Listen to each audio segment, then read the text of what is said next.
We have a lot of power with very nice men. Very nice men actually lose sleep, have concentration interruption if a woman they love is not happy with them. It's genuinely disturbing. Do you have a track record of picking toxic people as partners? Well, to talk about that today, Mary Crocker Cook joins me. She's the author of a new book called Bad Taste, Self-Care and Financial Planning When You Have Bad Taste in Men. I'm so excited today to be joined by Mary Crocker Cook, who's got a new book out called Bad Taste. I really like that title a lot, and I'm excited to talk to you about what happens in relationships, particularly what are signs that women miss when meeting somebody that maybe is not going to be the most healthy or functional person. Why don't you first start off by telling us a little bit about yourself and how you got interested in this topic? Well, I'm a licensed marriage and family therapist and a licensed addiction counselor.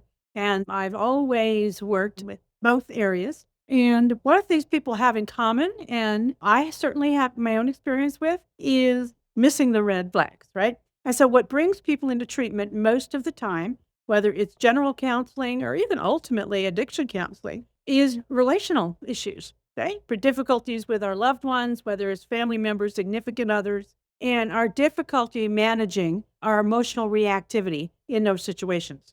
And so for addiction, the way we're going to manage our emotional reactivity is vodka. Otherwise, we act out, we cut ourselves off, we do all kinds of things. I had a friend of mine asking me about this, and I was talking about the latest in my particular bad taste, which tends to be feral men, meaning they disappear. And so talking about that, and she said, why don't you just write about that? I thought, why not? Because the other piece of it is women actually don't want to leave. A lot of the books are about how to leave. And a lot of times women aren't ready to do that.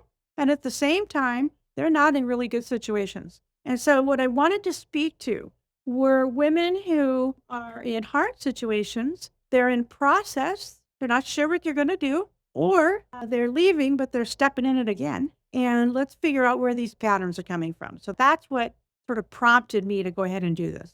This is such a complex problem. I see it from so many different angles, and you may be aware that I've really immersed myself in narcissistic abuse specifically. And one of the dynamics I become very aware of, especially after being a survivor of it myself, is that there's a level of duplicity that happens. Not all toxic relationships are like that. That's a specific presentation. So if you pull the lens back and kind of look at the whole area, and let's focus mostly on women with men, we can maybe talk about men with women, but with women with men, what do you think happens with us when it comes to the average dysfunctional relationship? Why do we struggle seeing the signs that this is not the best connection? You're right that it's complex. A lot of it goes back to our early experience of early attachment, meaning our ability to form and trust relationships with others. And some of us, because of our own early life experience, have challenges around how to trust connection, how to maintain connection with others, and have a tendency to have developed kind of roadmaps for the expectations we have in relationships of people's availability, people's responses. And this is why these patterns can be so old. I'd say the general reason we wind up in these situations is we don't pay attention to what we actually see and what we actually feel. And a lot of our information is nonverbal. So it's easier to exclude. It's easier for me to not notice my physical reactivity, the sensations in my body when I'm connecting with somebody, not noticing the fight or flight system that's getting triggered. I find all kinds of ways to not pay attention to my body. And I also have a tendency, a lot of us, to hear what we want to hear. So we don't actually listen to people when they say things. We don't listen to the fact that they probably aren't telling us the truth. We just don't believe them. Like, it can't be true. He couldn't really mean that. Oh, he just has poor self-esteem. We don't take people at face value sometimes when we need to, and then don't look for other things when we should. But I think a lot of it gets set up in terms of our early patterning and our early expectations, and also our own availability, right? I may be in denial about just how much I want to be in a relationship, how much I want somebody to know me, exactly how much vulnerability do I want to have. There's a reason women pick 3 alcoholic husbands in a row. There's a reason we pick people, and it's funny that they change outfits. So one relationship is a workaholic, the next one's an alcoholic, the next one travels 3 weeks a month. And so we'll see they're all different, but they're not. They're not different. You packed a whole lot in there. One is the socialization of women. I know for myself, I was socialized to override my natural instincts, override what even felt safe in my body. I'm thinking of the times that, give auntie a hug or give uncle so and so a hug. And you're thinking, no, no, I've been around this person before. This is bad. And also, this is another thing that I realized when I got out of that the relationship is that I was taught to prioritize the connection, the us, not the me, and thinking that I would find my safety in the us of us, not in myself. And so I kept trying to save the relationship as a way to save myself, thinking that they're one and the same.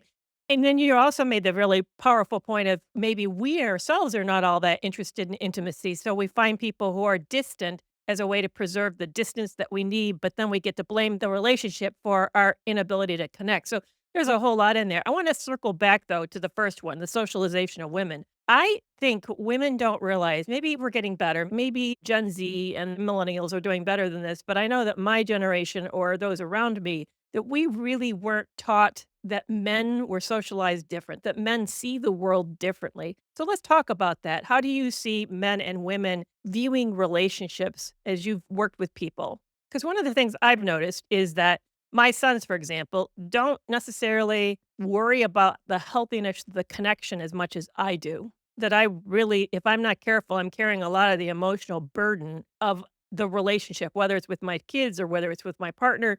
But I tend to own too much. I don't know if that's fair to say, but I wonder if that's a common Mhm. stereotype. No, no, you're touching on what I was going to say, I think, which is the idea that we have different expectations of our role and what's expected of us and where our energy should be put. And I do think that both men and women often see the woman as sort of the connector piece, right? The burden is on her, not only just with the two of us, but in the outside world. This idea that she's organizing our world. So literally, to say, what are we doing this weekend? What do we have going on? The one that was the most poignant to me was with my first marriage that ended that he passed away. If there wasn't birthday cards or Christmas cards sent out to his family and relatives, it was a burden on me. It was my fault, not his fault. Oh, yeah. But yet, why was I assumed that I would know when their birthday was or when the important holidays are to that Mhm. family, Yeah. So Well, and it wasn't just him that expected that of you. oh, I His know, family exactly. would expect, because again, it's sort of like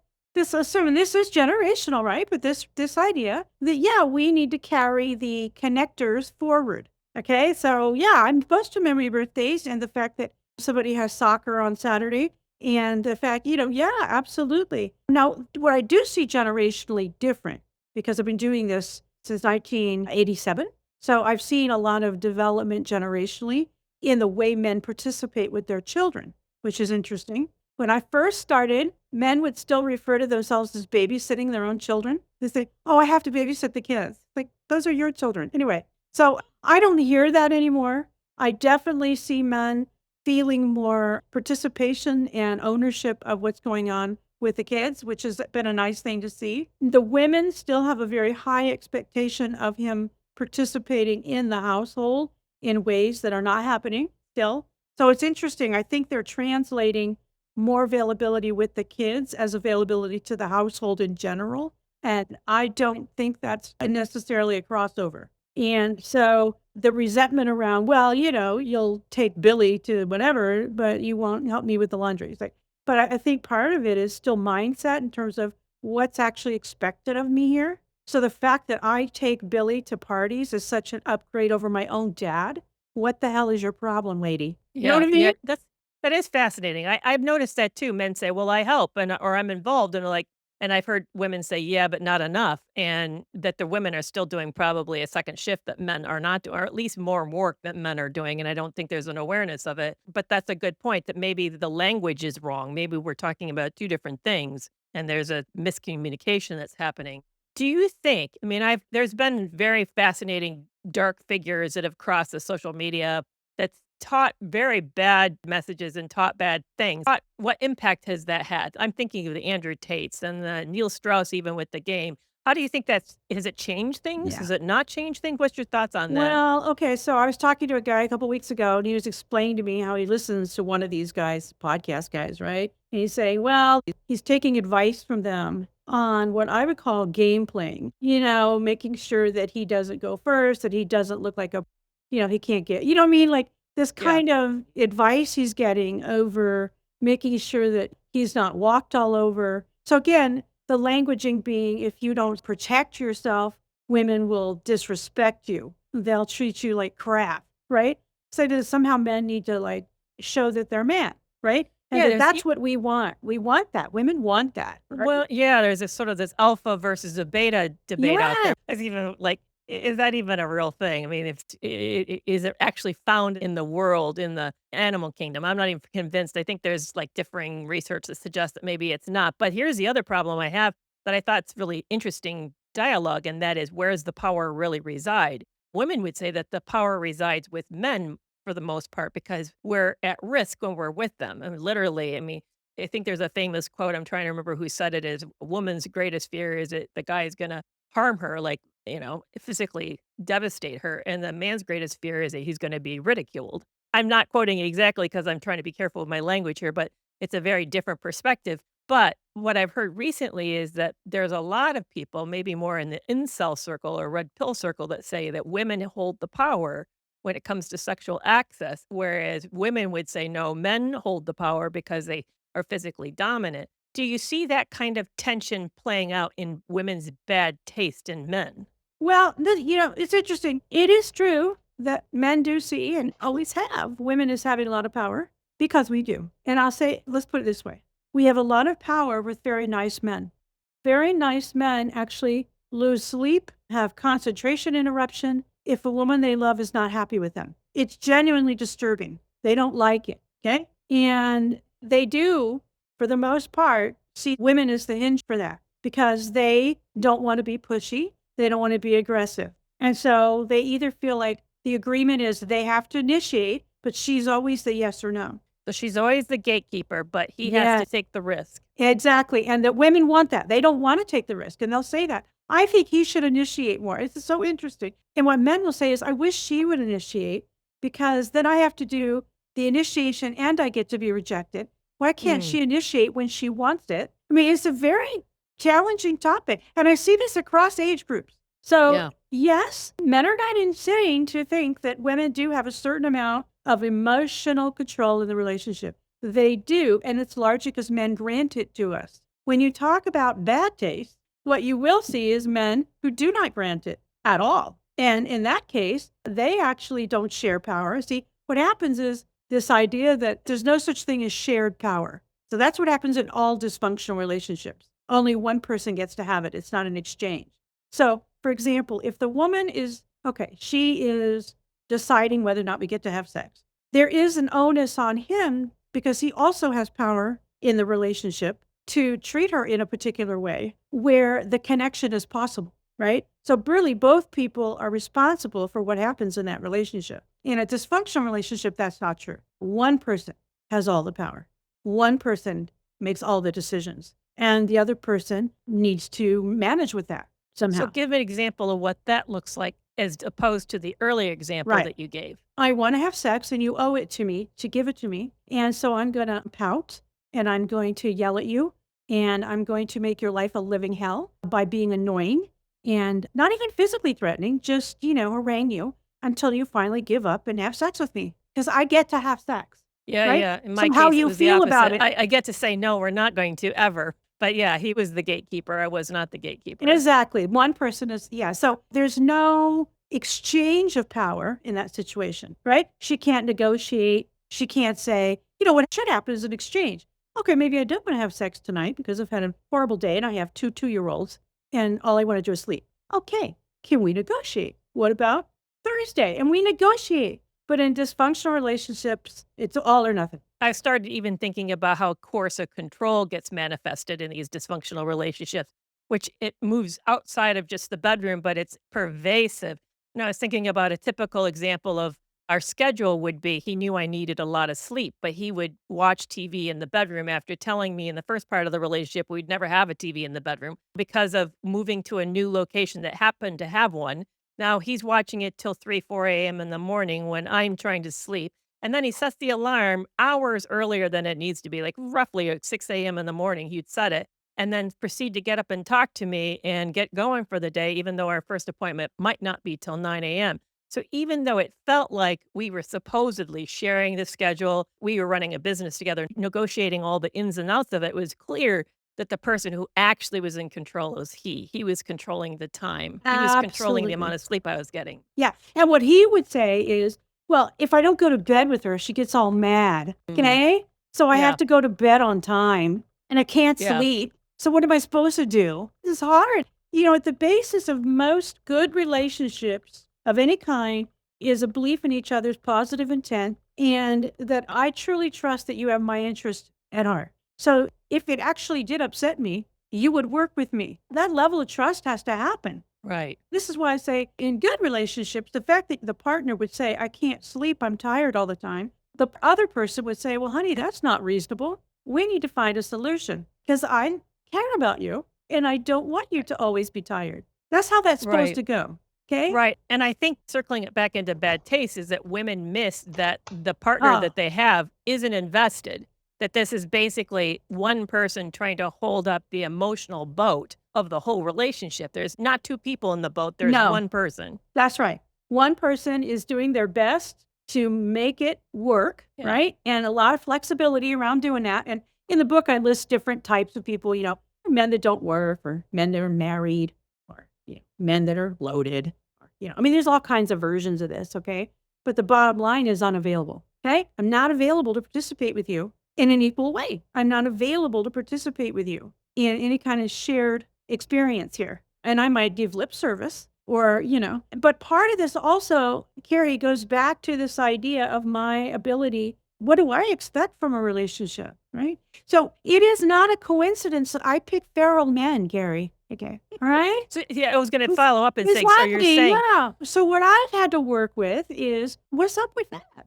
I'm the mm, common denominator. So I can give you all kind of, well, this happened, that happened. But the bottom line is I'm over 60 at this point. I'm 61. It ain't them. And it's not my mama either. It's me. What am I I doing? I know for the abuse victim who says, "But I thought I met a really nice person and they shifted on me, and is that my fault?"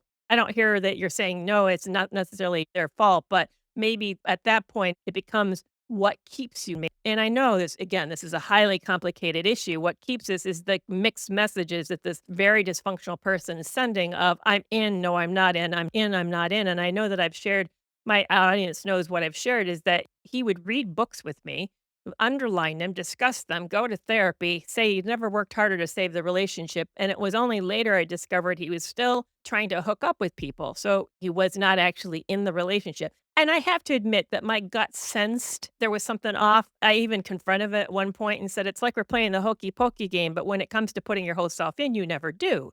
I never feel this complete investment in us or in me. Instead, I get all this nonsense about, well, I'm trying really hard. You just have to accept me the way that I am. But I think that what goes wrong with women then that when we get that kind of a message, like you have to accept me the way that I am, that we don't say, yes, but that's not enough. I'm not okay with it. Right. I'm out. You can't define yourself by one relationship. I mean, okay, yeah, we've all picked people that, good Lord, you look back on it like, what the hell was that was violent or that was scary or that was what in the world? Okay. So the issue isn't blame. It's about the power in seeing if I am in any way contributing to this patterning, I can change that. Okay. That's powerful. So it's not about blaming. It's about finding a ladder out. All right. Yeah. So Yeah. so That's a good why point. why do we stay? We stay because we love them and we want to believe them. That's why. And we have probably decades of experience overriding our gut instinct. We Yeah. do. We have lots of experience. Yes, our body says, oh, and we go, oh, shut up. It's fine. Or what we say is, okay, he probably really is doing his best. I need to stop being so demanding. Right. Which is really a painful conclusion because that's accepting that we're not worth more. that it's okay to live with somebody who maybe's best is only 5% of what we really actually need to be a healthy, functional person. Right. Or that's the best men can do, because sometimes we have a very low bar about men, right? It's like I Yeah. talk to women about, getting the upgrade like a car, I mean, they talk about some of these traits and they're actually standard, like on a car, like coming home every night, being kind, and, helpful. I mean, things that are like, this is kind of standard operating, all right? And they're like, Yeah, like whoa, our iPhone's I more won the reliable than that. lotto. I won the Yeah. lotto. Like, wait, whoa, whoa, whoa, whoa. The fact that he doesn't hit you, yeah, that's how that's supposed to be, girlfriend. Okay. So what we'll do is we'll hyper focus on the upgrade, and that's it. We're like, okay, yay. All right. And so I think sometimes it's our self-esteem, but sometimes it's our belief about men.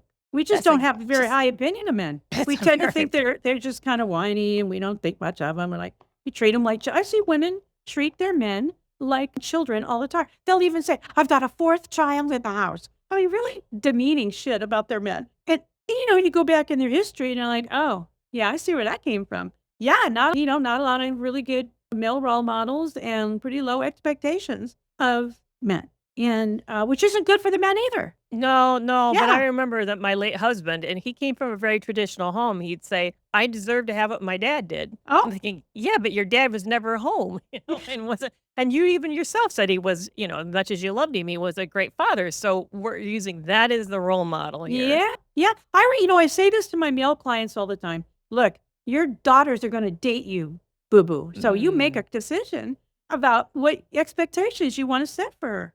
Okay. Yeah. You talk to your daughter like a half-wit. Well, guess what kind of son-in-law you'll probably get. Okay. So I hate to be, I'm pretty direct by nature anyway, but Yeah, I that's love it, kind of though. the way it is. You treat your Yeah. daughter like she's bright. You treat her like you have expectations for her, right? You treat her like she's capable of problem solving and she's competent. Her standards will be higher. So if, let's say, she falls in love with someone who starts being verbally abusive and, treating her like crap, she's going to notice, because it's like, wait a second, this ain't right, right? Versus, well, Right. that's just how men are. Well, this has been really fascinating discussion, and I can tell we're like, I feel like we're midpoint and we could go for a lot longer. So, but thank you so much for this today, Mary Crocker Cook. I so appreciate it. What I want to do is jump over to the podcast. And what I want to talk about there is if you're realizing that you have settled for bare minimum and that you're unhappy and your gut is screaming at you and you're hearing it, let's talk about what practical steps you can start to take to be able to extricate yourself safely and healthily from this relationship. And where can people find you and your latest book? Okay. So first thing, one of the things that I talk about, and again, it's a very small book, it's like 80 pages, but I give practical things you can do. And there are themes, which has to do with setting yourself up in a position where you have financial control, you have financial options, where you have a support system. You need to create a world for yourself separate from that relationship, because you need a place to land. Okay. Yeah. And you can start that way before leaving. Yeah. Okay. Our grandmothers, they knew to put $20 in their bra. They had a secret stash. Okay. These are things women have known forever. Okay. And it's okay to make decisions. I think part of it's giving yourself permission to create a foundation so that you have options, and you have options. So I do give very even things like going to community college and finding something you can train in under a year in the medical field, like radiology, something that'll actually give you a job to help you make a living, right? So things is like, well, here's what you do. Make sure your name's on the lease.